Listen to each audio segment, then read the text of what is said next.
I want to hear cannons. Downfield, pull up, ball to the 5, touchdown Tampa Bay. Mike Evans does it again. Fire the cannons, Bucs. It's first and goal. That's picked up.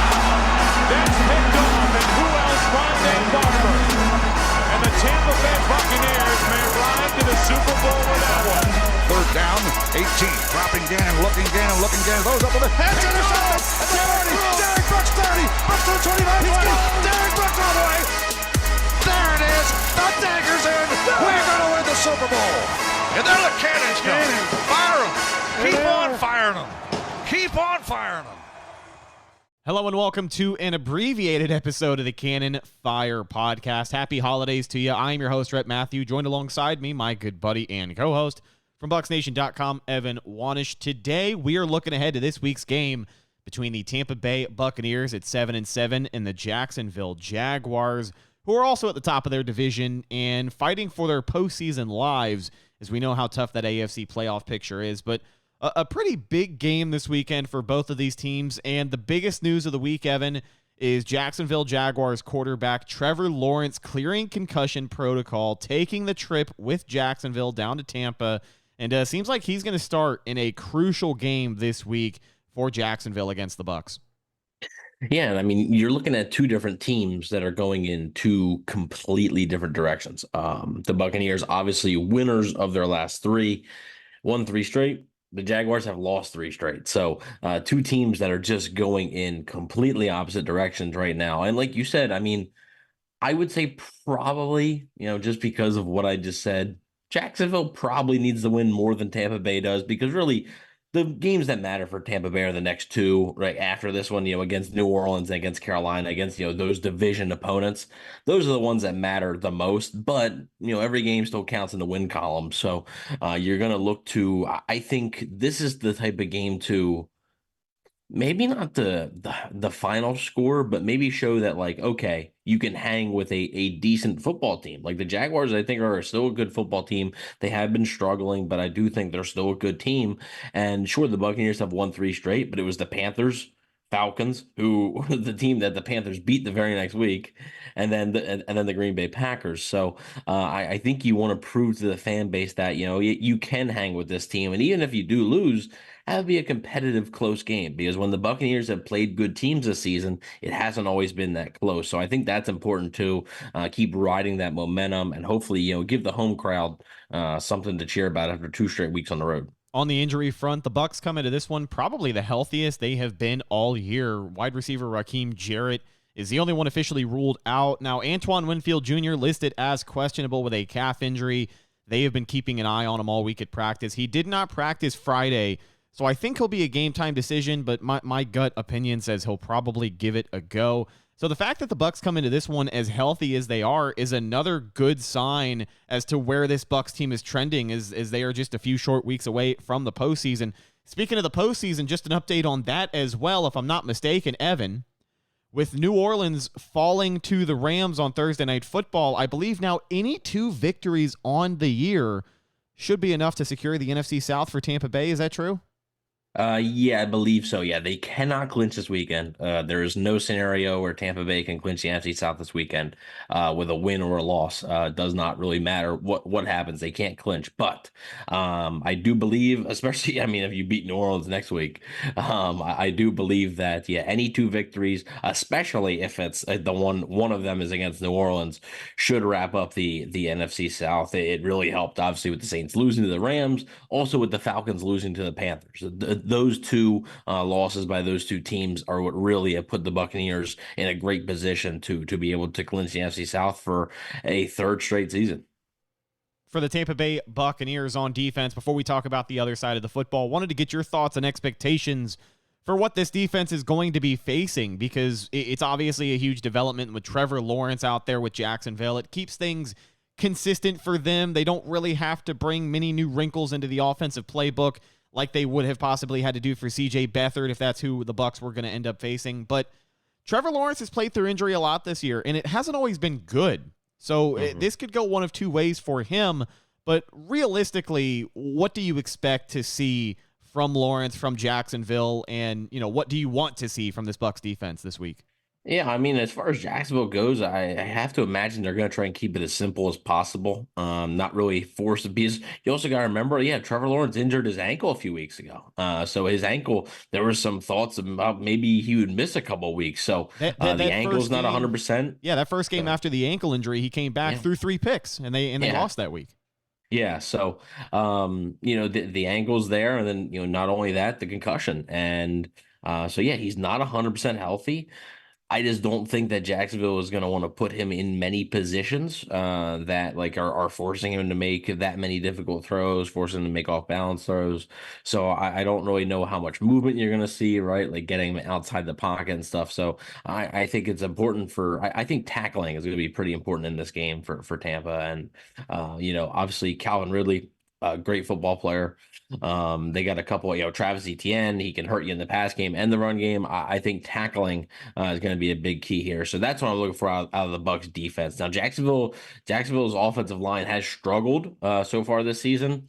I would like to see the pass rush, show a little bit more life here, especially after against Green Bay. Like that was the one complaint you sort of had about the game was that like yeah, Jordan Love most of the time had a lot of time. So I do think this pass rush is going to have to come alive here, and hopefully with Lawrence maybe being a little bit limited, mobility wise, maybe you can keep him in the pocket. He doesn't easily escape, and you're able to get a sack or two that way. So I think tackling and being able to generate that pressure with four guys is something that I'm looking for this week from the Bucs defense. Jacksonville tight end Evan Ingram is a guy I'm going to be keeping a close eye on. But we talk about the pass rush, and just to reiterate what you said, the usual suspects there, right? The guys that we have talked about week in and week out, you're going to expect to show up. Now that they are full-time starters, Kalijah Cansey, Yaya Diaby, obviously at the top of that list, but Vita Vea, Shaq Barrett on that list as well.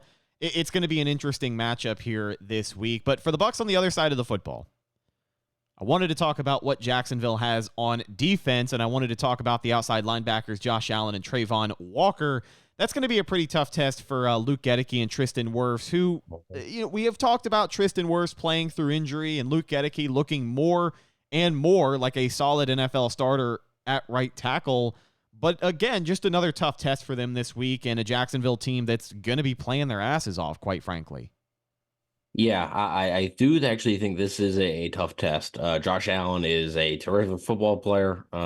He was obviously, the sixth overall pick, one pick after Devin White. So he was clearly, I think, worth that draft pick. And look, I mean, I'm gonna be honest. Like Tristan Wirfs has struggled since he got injured. Like he hasn't. Now he hasn't been god awful, but he hasn't been the same level of play that you're expecting from Tristan Wirfs, and that is an all pro, all world type tackle, and he just hasn't really been that lately. So I do know that yeah, the injury he's not 100%, but at the same time, we're Christmas Eve, folks. Like nobody's 100% in the NFL. Like nobody. So you got to find a way to play through injury and be able to protect the quarterback because I think again on the Bucs offensive side of the ball, the offensive line is a big key for success this week as well. Protecting Baker Mayfield, being able to run the ball effectively, and I think the offensive line plays a big role in both of those things. The Buccaneers offense, obviously a huge part of some of these wins here over the last 3 weeks. Baker Mayfield and solid quarterback play is another big reason for that. A perfect passer rating last week in Lambeau and a historic performance. Do you think that momentum continues? Because we talk a lot about how the Jaguars are a solid football team, which they are, and the Bucs are not in a position to be looking past any team in the NFL. But the injuries, it has been said that this game could very well be a war of attrition just as far as who's available and who's ready to make plays. And when you look at the Jags all over that roster, they are just scattered with injuries, got a lot of guys out for the year, some other guys playing banged up already. So for Tampa Bay, Baker Mayfield, really, I mean, does the momentum continue this week? Yeah, well, I'm not expecting him to go out and throw for nearly 400 yards and a perfect passer rating again. I'm not expecting that. I don't think that's fair for Bucs fans to expect that out of Baker Mayfield every week. I'm just looking for a middle ground between the Green Bay game and then what we saw against Carolina and Atlanta. Look, folks, like I'm not going to sugarcoat it. And I know there's been a lot of people, talking about Baker Mayfield, talking about, what I've said about Baker Mayfield and stuff like, he wasn't that good against Carolina, and he wasn't that good against Atlanta. Like, yeah, the Bucs won both games, but he wasn't that good. Didn't he make some late throws at times? Sure.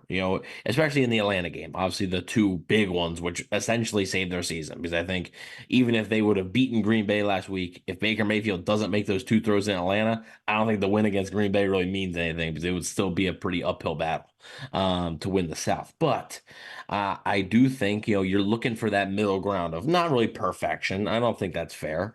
But also, I think you're looking for the middle ground of perfection versus improvement from the previous 2 weeks. So, yeah, I'm looking for, a clean game. Obviously, he did have the turnover against Green Bay, but, you're hoping for a clean game where he really doesn't even put the ball in harm's way much, which he didn't against Green Bay. The turnover was a fumble. Obviously, holding on to the ball has been an issue for him throughout the season. So hopefully you can stay on rhythm, get the ball out quick, get it to your playmakers.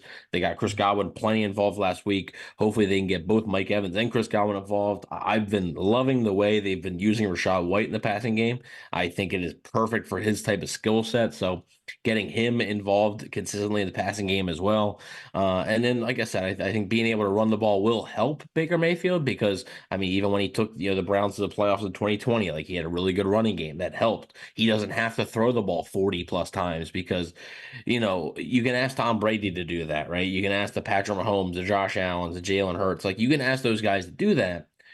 Not every time, but you can ask them to do that, right? I think Baker Mayfield to throw the ball 40 plus times, that's not a recipe for success for the way this Bucs offense is built and the way Baker Mayfield is as a player. I just don't think that's the greatest success.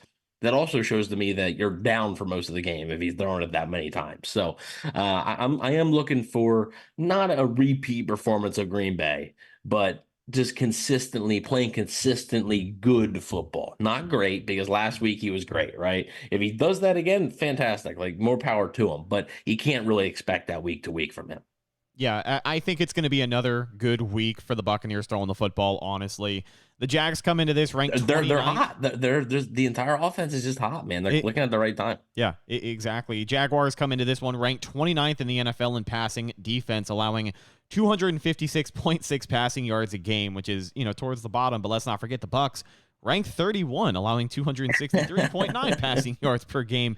So depending on what kind of Trevor Lawrence we see, this could be a high-scoring game. But I do like the offensive efficiency.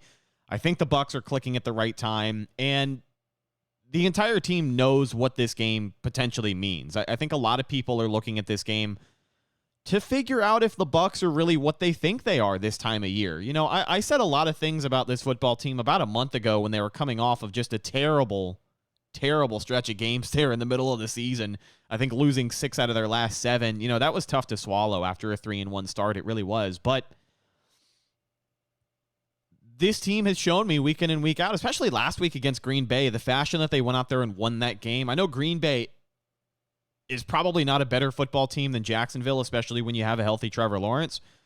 But I think it's going to go a long way as to how they play this Jacksonville team, because as we have brought up, every time they've played a tougher team this year, it seems like they falter. It seems like they beat themselves. It seems like they just look inferior in more ways than one. And this week, they simply cannot allow that to happen. Both teams know what's on the line, but the Bucs especially, they want to prove that they're going to be one of the hotter teams in the NFL headed into the playoffs. So I think it's a good week passing the football. And I like a Mike Evans touchdown this week in front of the Tampa Bay crowd. We'll fire the cannons for big number 13.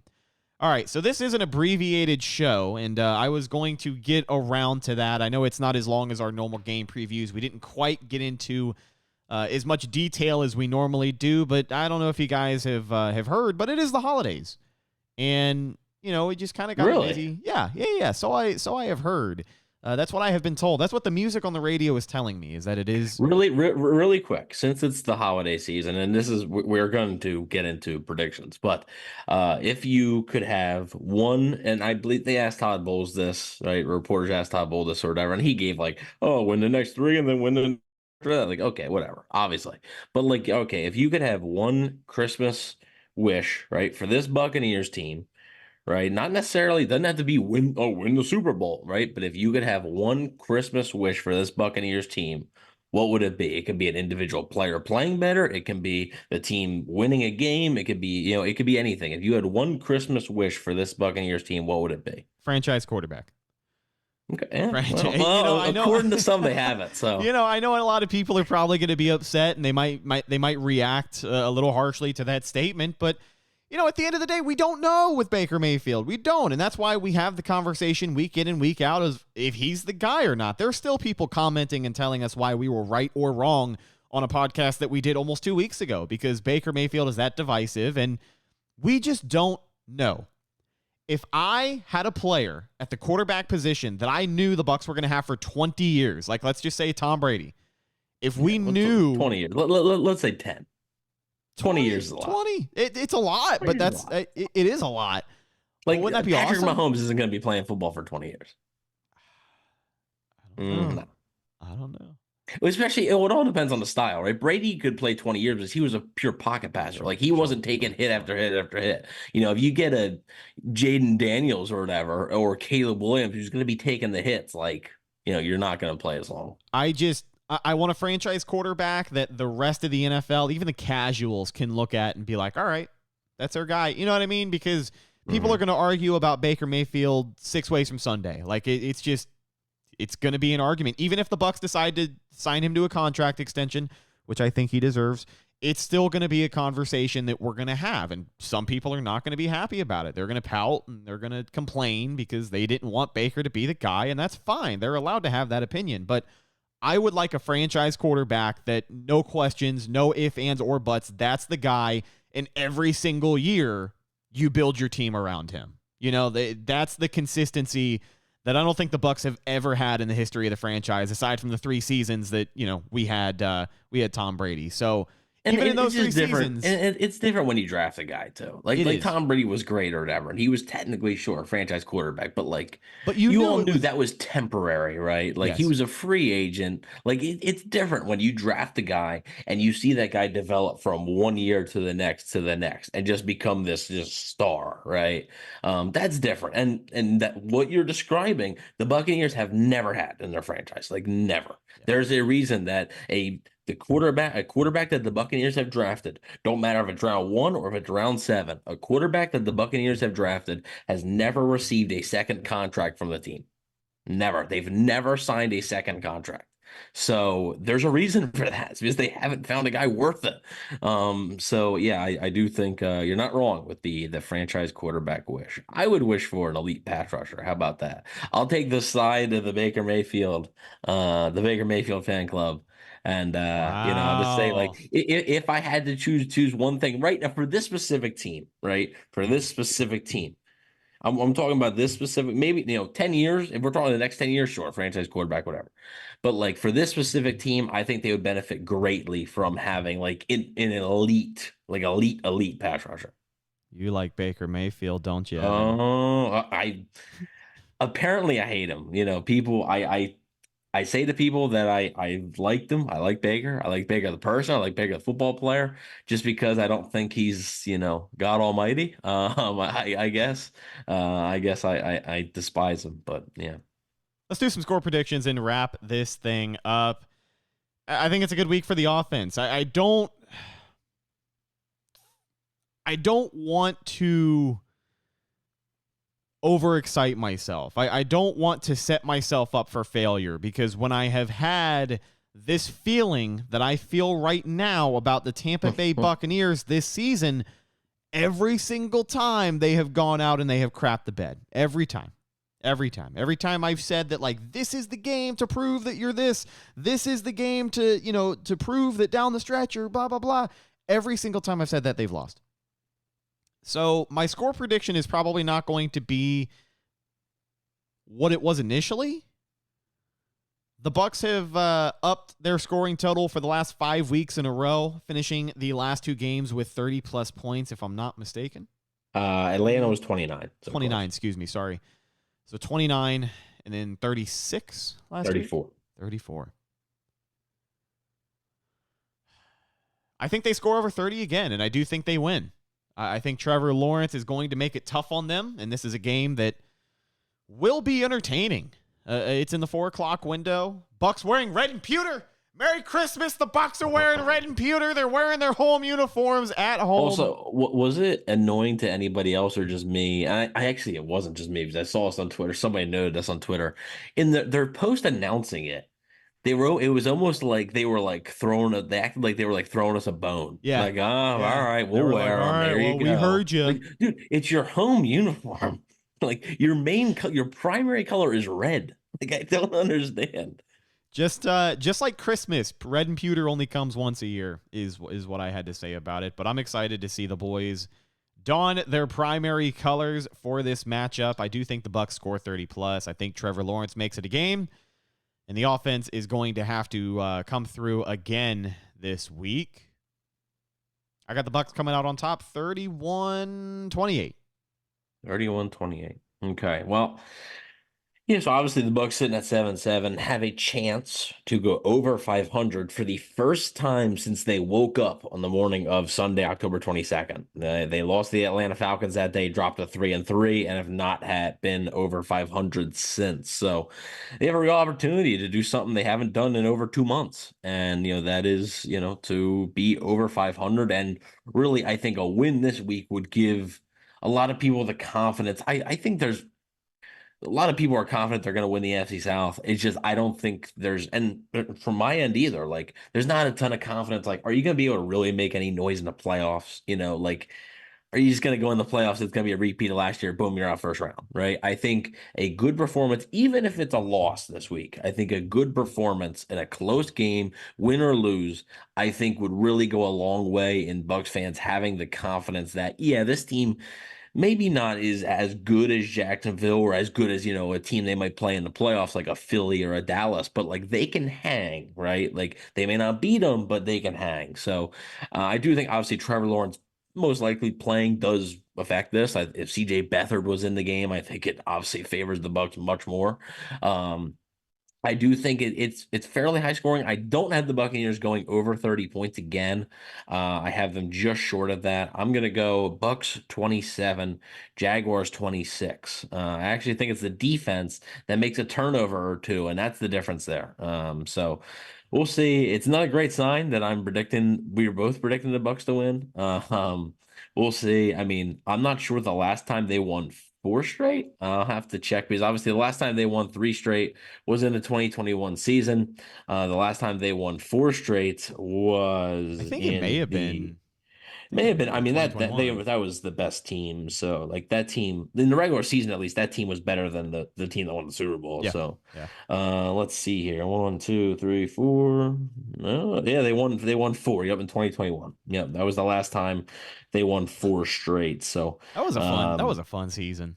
That was really fun. Really fun. Yeah, so they won 4, and then they really can have an opportunity to really, really ramp up the pressure on the NFC South. Because if you lose, that cracks open the door, right? You lose that game against Jacksonville. Next week against New Orleans, yeah, you beat New Orleans. New Orleans hasn't looked great, but division games can be a toss-up. You lose that game against New Orleans, all of a sudden, you don't know, right? I mean, well, you may still be able to get in as a wild card, but like you're going to be 7-9 playing the Carolina Panthers. Like you really want to make the wild card as an 8-9 team again. I'm not sure if that would be enough to even save Todd Bowles' job, to be honest with you. So you definitely want to, I think, win. And like I said, this game isn't as important as the next 2, but every game matters. So you definitely want to win. And I think that the Bucs will give the home crowd a nice early Christmas present on Christmas Eve this year. Yeah, just like you said, I think their performance this week goes a long way in determining what kind of team they're going to look like in the postseason. Even if they lose. Even if they lose. Like if they lose 27-24, it's different than losing 31-14. Right. If they lose 31-14, then I'm going to go exactly back to where I was after the Colts game.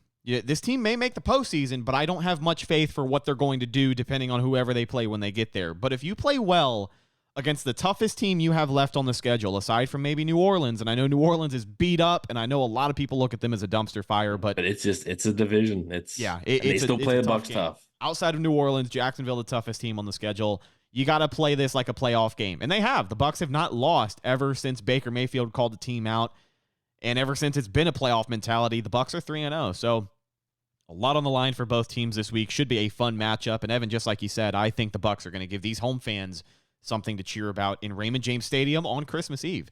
Since it is the holidays, we are going to send you off with our special game preview segment on the Game Plan Show as a part of the Reach TV network, hosted by Courtney Fallon. We got with the host of the Believe in Jaguars pod, and we're able to preview this week's game.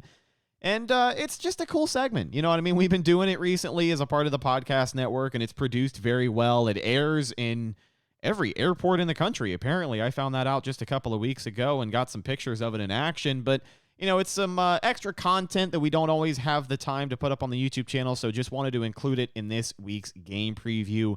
And also, we are here to announce that since it is the holidays, first and foremost, Merry Christmas to you and yours. We hope you guys are surrounded by family and have a great holiday. But we will be back on Tuesday. So this is an abbreviated game preview show, even though we are pushing 25 minutes. May as well be a game preview show. This is an abbreviated game preview show. We will not be doing our post-game call-in show on Christmas Eve. Just going to be hanging out, watching the game with some family on Monday. Enjoy the holiday. Merry Christmas to you and yours. We will return on Tuesday for a post-game podcast. That may as well be our call-in show, I think.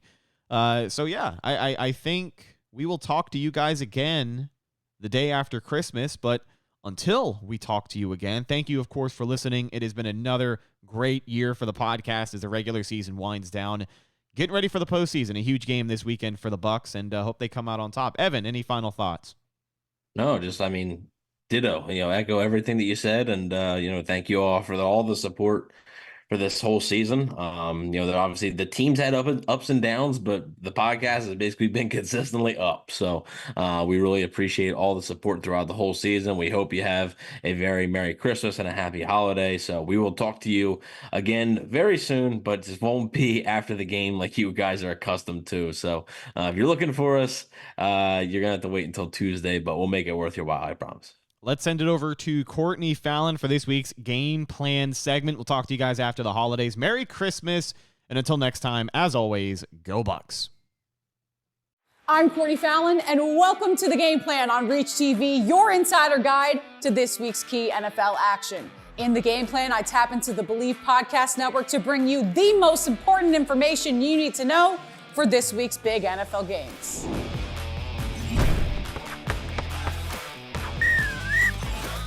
Each week, I like to focus on 3 key games that you need to know about. And entering Week 16, I have circled these 3 matchups that we need to cover right about now. My first key game focuses on 2 teams that need to finish strong to be able to clinch their division and make it to the playoffs. That's right, the Jacksonville Jaguars are traveling to Tampa Bay, just across the Sunshine State, to face their in-state rivals, the Buccaneers. The Jaguars, they have been struggling as of late, and they have lost 3 in a row. And now potentially lost Trevor Lawrence as he entered the NFL's concussion protocol. The Jags are in a 3-way tie for the lead in the AFC South, making this a must-win if they want to keep their playoff hopes alive. To find out if the Jaguars can snap their losing streak, let's hear from Justin Dunk from the Believe in Jaguars podcast. Justin, how can the Jags do it? Thanks, Courtney. The Jaguars travel to Tampa Bay this weekend for a matchup of divisional leaders. Jacksonville on top, although tenuously, of the AFC South. Jacksonville quarterback Trevor Lawrence is in the concussion protocol. Lots of uncertainty around whether or not he'll start yet again for the Jaguars. They've been through that drill a number of times already this season. You would imagine C.J. Beathard is going to get a lot of the reps during the week of practice to potentially be ready to start.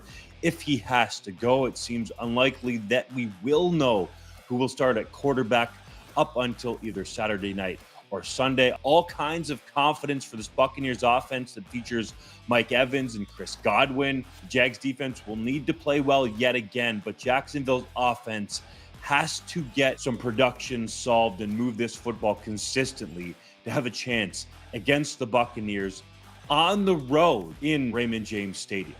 Back to you, Courtney. Thank you, Justin. Appreciate the insight. Yeah, a lot of uncertainty with QB1 and concussion protocol. Can the Jags get through the injuries?